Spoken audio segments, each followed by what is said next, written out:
qui est composé à partir d'images et de symboles qui existaient déjà, même bien avant les Égyptiens. On retrouve, je vous montrerai un jour certaines images, une sculpture qu'on retrouve bien avant les Égyptiens. On parle de Sumer, on parle de... et qui ont été reprises au cours des âges pour symboliser certaines étapes d'un cheminement, d'une pratique qui est l'alchimie, tout simplement. Enfin, tout simplement. Ça paraît simple comme ça, mais c'est plus compliqué.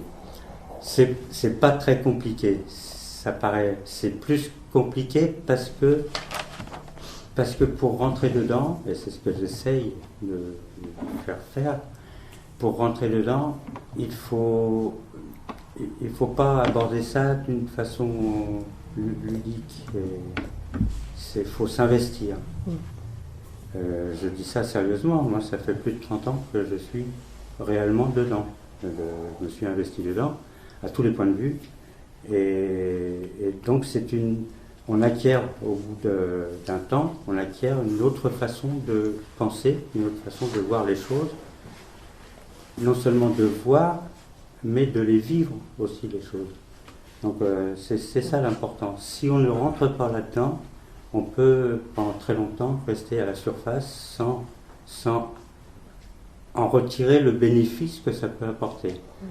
Le bénéfice que ça peut apporter, c'est une ouverture d'esprit, naturellement, une ouverture déjà du regard, une ouverture d'esprit, et j'aime bien dire comme ça, un petit supplément d'âme. C'est acquérir une philosophie de la vie, mais pas une philosophie telle qu'on la conçoit actuellement. La philosophie actuellement, elle ne traite que des rapports de la société et des êtres vis-à-vis de la société. Alors que là, ça va beaucoup plus loin. La science alchimique, l'art alchimique, c'est plus un art qu'une science. Quand on parle de pierre philosophale, quand on parle d'une philosophie qui met en rapport l'être profond avec quelque chose de beaucoup plus grand même que la société, qu'on pourrait appeler j'aime pas utiliser le mot Dieu parce que je n'aime pas faire personnifier, il n'y a pas de personnage, il n'y a pas un grand personnage barbu là-haut. Mais il y a une énergie phénoménale, il y a une énergie qui est à la base de toute la vie partout dans l'univers, et c'est quand on arrive à rentrer en harmonie, à s'harmoniser avec cette énergie, on en retire quelque chose de phénoménal. On en retire justement une philosophie de la vie qui fait que les épreuves, elles ne sont pas supprimées, hein, mais on les aborde totalement différemment. Plus facile. Pas forcément, mais on les aborde. Disons qu'on arrive à mieux les comprendre, On ne cherche plus à les fuir, on ne cherche plus à se fuir. On aborde chaque problème qui se présente dans la vie, parce que la vie elle est comme elle est. Donc on aborde tous ces problèmes-là d'une manière qu'on peut déjà plus positive. Donc on arrive déjà mieux à les résoudre, puisque on n'en a plus peur, on ne les fuit pas et on ne les aborde pas d'une façon négative. Donc même quelque chose de très grave, la mort d'un proche ou de quelque chose, c'est le plus grave qu'on puisse trouver, on les aborde d'une manière beaucoup plus en harmonie avec ce qui se passe dans l'univers entier. On sort de son nombril, quoi. Oui, on sort de son nombril. Mais normalement, le nombril, on doit en être sorti depuis très longtemps. Oui, mais on devrait. On devrait en être sorti. Donc, c'est quand même quelque part quelque chose de, entre beaucoup de guillemets, sérieux. On peut rire avec, hein. Il faut rire, de toute façon, le rire, ça sauve de beaucoup de choses. On a le droit de rire, hein. Ce ne sont que des morceaux de cartes imprimés. Mais, quelque part, ils nous disent, ces petits bouts de carton, ils nous disent quelque chose de fondamental de notre être. C'est un support de réflexion. Et ça, par contre, on peut le prendre au sérieux. Quand on arrive à certains niveaux de conscience avec ces morceaux de cartes, on peut percevoir des choses, on peut atteindre des choses qu'on ne peut pas atteindre d'une autre façon.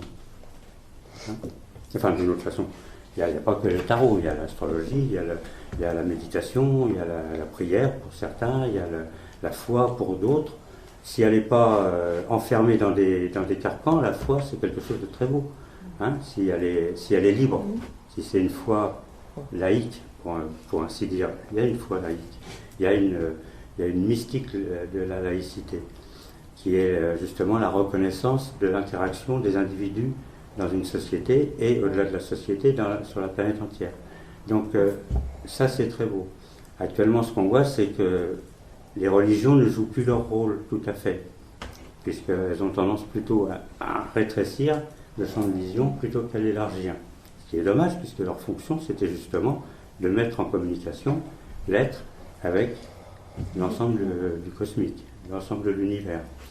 Donc c'est un petit peu dommage. Mais apparemment, même dans les églises un peu resserrées, il y a quand même des gens qui bougent à ce niveau-là, qui ramènent une spiritualité, qui sont beaucoup plus ouverts.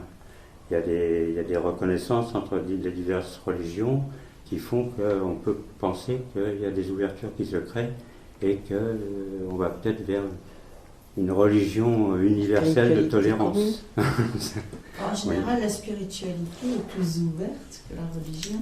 Oui, mais il ne faut pas le dire. Parce que, oui, elle n'est pas dogmatique. Voilà. Bah, disons que la religion n'a pas le monopole de la spiritualité. Voilà, la religion n'a pas le monopole de la... Non, pas du Il ne faut tout. surtout pas, parce qu'on a brûlé des gens à certaines époques. Exactement. Parce qu'ils ne pensaient pas tout à fait dans le même créneau. Donc, mais il faut faire Faudrait attention pas parce beaucoup, qu'on n'en est pas loin. Hein. On est toujours sur le...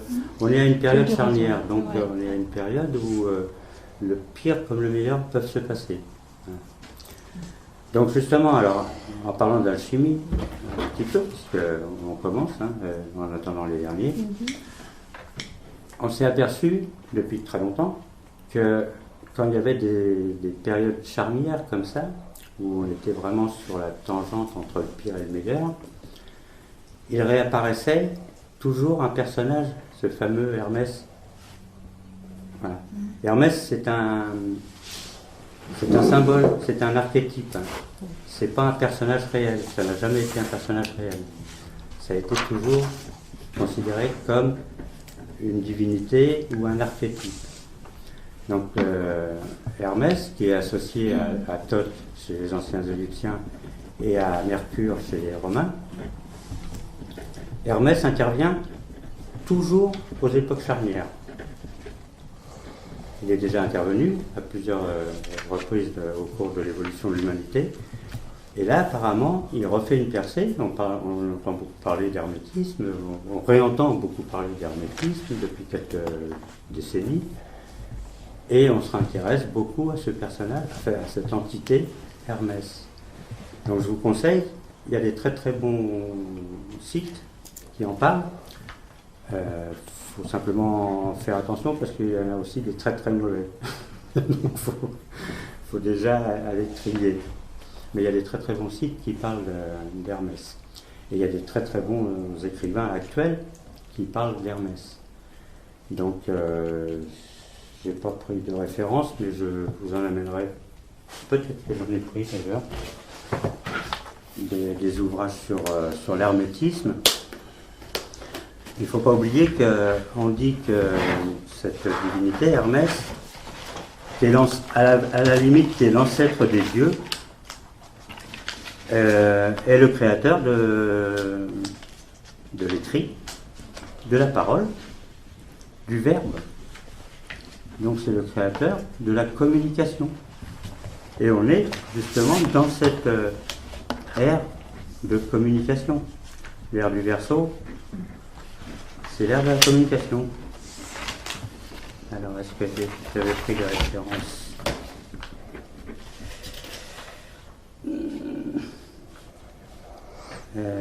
Voilà, il y a un personnage. Oh, il y a plusieurs personnages. Voilà, il y a une femme qui s'appelle Françoise Bonnardel. Françoise Bonnardel, qui a écrit un livre en 2002 qui s'appelle La voie hermétique, si ça vous intéresse. Il y a un autre Hermétique, Hermès, c'est bizarre parce qu'hermétique c'est fermé. Non. Enfin, non, mais dans l'esprit, quand c'est hermétique, c'est. C'est caché. Caché. Hermétique. Bon, là, on a fait fermé, Oui. mais Ça, c'est voilà, ça a d'accord. dévié un petit peu. Mais... c'est caché. D'accord, oui, parce que. Voilà. Enfin, l'idée que Bah, j'en ai. la moi, voie c'est- hermétique, D'accord. pourquoi caché? Parce que justement, comme tu disais Ouais, tout à l'heure, ouais. à certaines époques, on brûlait les gens. Eh bien, bien sûr. Donc, où on leur On occasionnait l'a brûlé pour moi, de gros ennuis. Mhm. Hermétique, c'est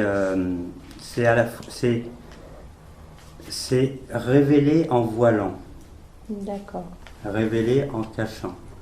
C'est une méthode d'enseignement qui est toujours en cours d'ailleurs.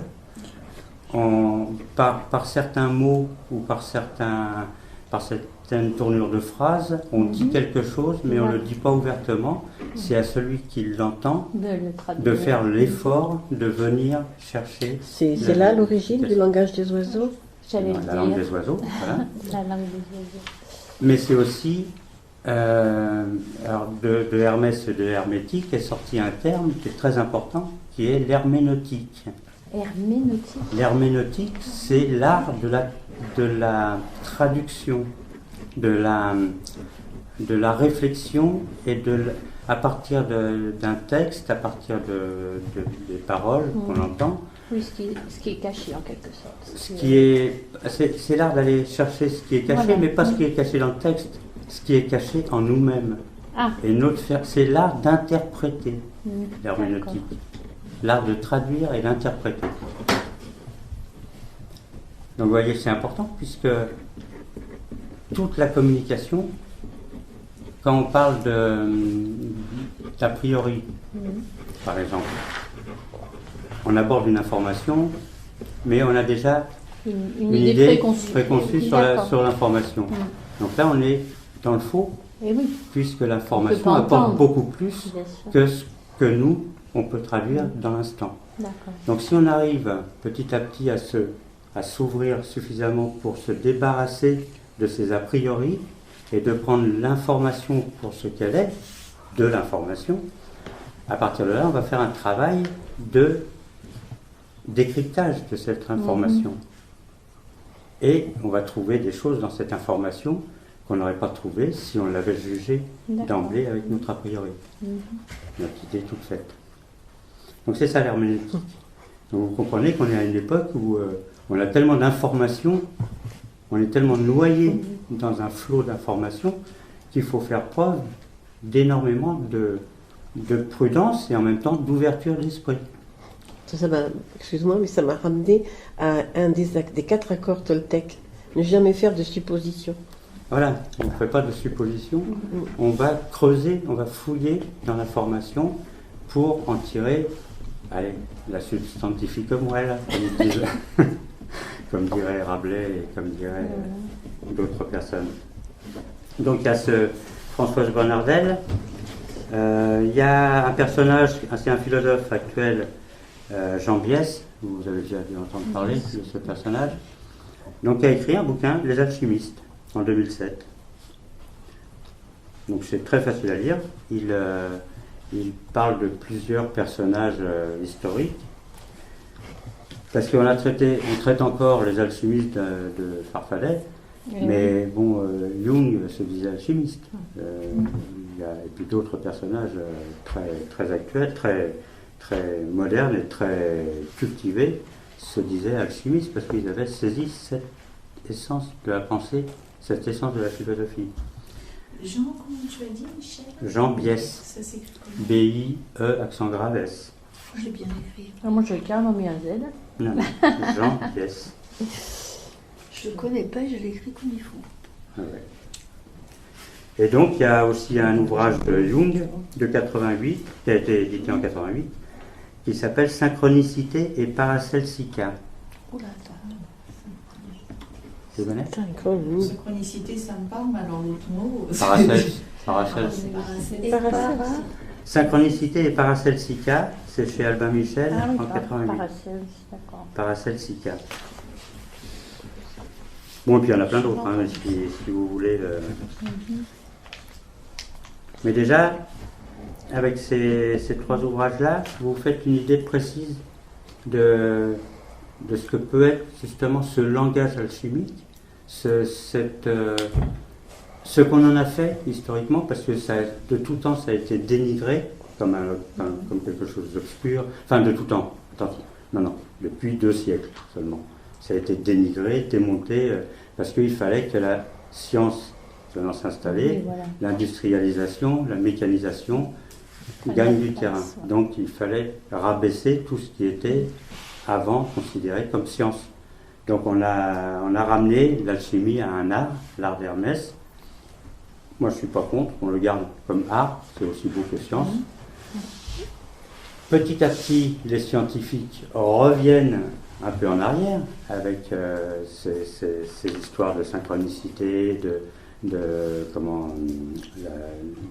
physique quantique et tout ça.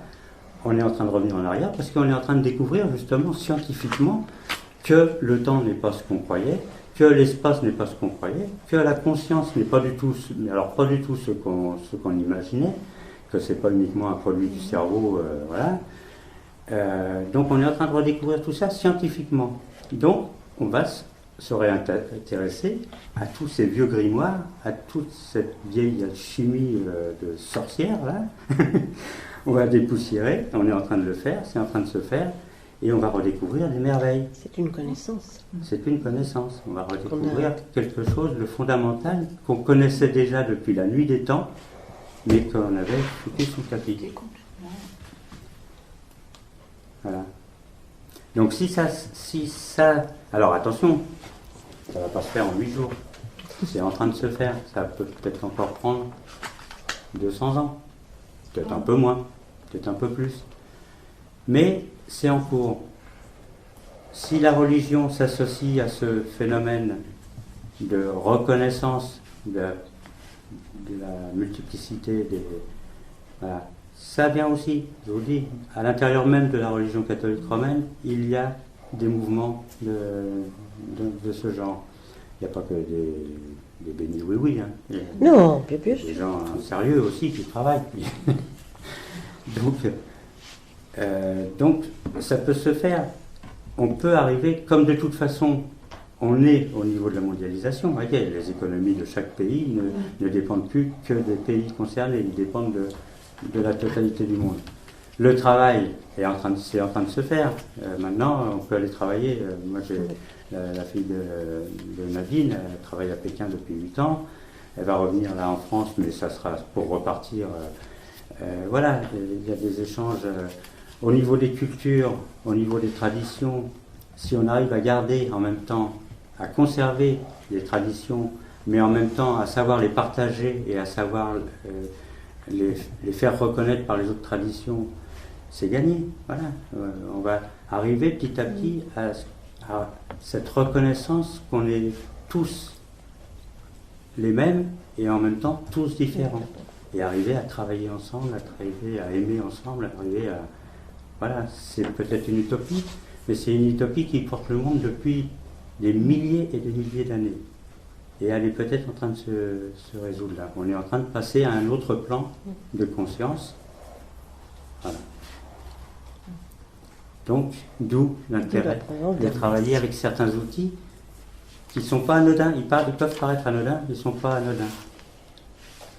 Et ils sont simples, exprès, justement pour s'adresser autant au plus simple qu'au plus complexe. Voilà.